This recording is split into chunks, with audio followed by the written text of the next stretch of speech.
Alors juste un petit explicatif pour les droplets Photoshop avec Social Boot. Donc il suffit d'aller dans filtre, je sais pas si on voit bien, c'est ce bouton là, on coche les filtres, on décoche ceux qui seraient déjà cochés et on ne laisse que le filtre custom parce que ça bouffe quand même pas mal de mémoire. Éventuellement à la limite un ou deux de ceux-là pourraient passer à côté, mais je pense que le but ce sera toujours de n'avoir que celui-là. Il faut le configurer. Là moi je l'ai déjà configuré, c'est marqué de toute façon là comment il faut faire. Voilà, j'essaye. Donc vous devez mettre en case A juste simplement ctemp slash droplet.exe, input file dans le external comment arguments, et le output là où va ressortir le fichier de Photoshop, c'est ctemp test.jpg. Pour l'instant ça sort un JPEG et donc ça marche pas avec le green key qui aurait eu besoin d'un PNG. On a demandé aux développeurs de régler ça, mais pour l'instant c'est pas encore le cas. Quand vous avez réglé ça, il n'y a plus rien d'autre à faire pour Social Boot, il suffit de le lancer. Ensuite on va lancer dans Photoshop. Je vais aller ouvrir une des photos du dossier. Donc je vais dans Social Boot, Photo Save Folder. Donc moi j'ai mon dossier test droplet.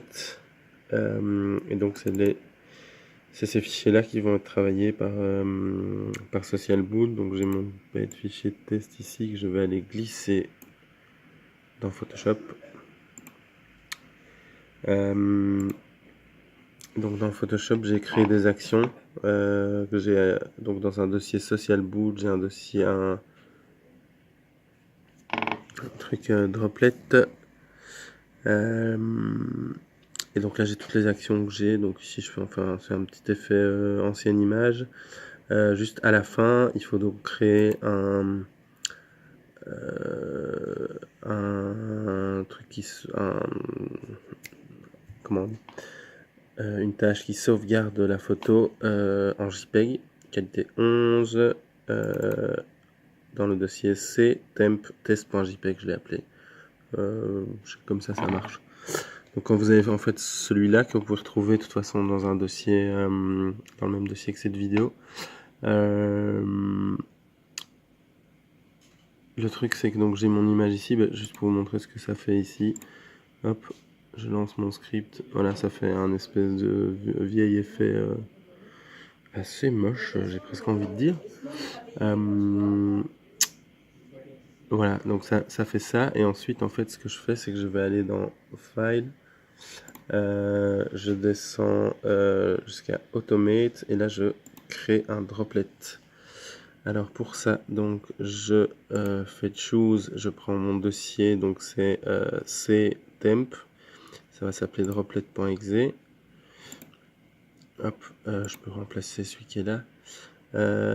Donc c'est donc bien le set social boot, c'est en rapport évidemment avec ici mon social boot et mon script droplet. Donc je prends bien ça, ici j'ai que ça. Moi ce que je fais c'est que je supprime toujours tous les autres scripts, comme ça je risque pas de me tromper. Ici j'ai pas coché ça, par contre je coche de supprimer toutes les erreurs qui peuvent arriver, et j'ai créé un log aussi dans C, droplet error log.txt. Donc c'est un petit fichier, je peux vous le montrer. Dans temp ici j'ai un petit fichier où il prend si jamais il y a une erreur, il va noter là-dedans, mais pour l'instant il n'y en a pas. Donc on a, je reviens ici dans Photoshop. J'ai droplet error.txt, destination je fais save and close, et je ne coche pas ça. Il n'y a rien d'autre à choisir. Quand vous faites OK, hop, il a été créé donc le fichier ici. Donc j'ai mon fichier droplet qui est dans le dans le C-temp. Voilà, je vais sauvegarder également, donc je me coche ici, je vais sauvegarder aussi le... non, je dois être dans le dossier pour sauvegarder. Check. Je peux sauver mon action, je vais faire une petite sauvegarde que je mettrai dans le dossier de la vidéo.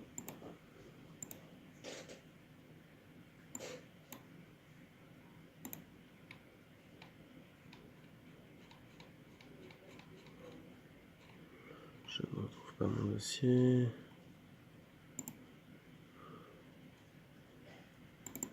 C'est... Hop, comme ça. Je vais le rappeler Droplet.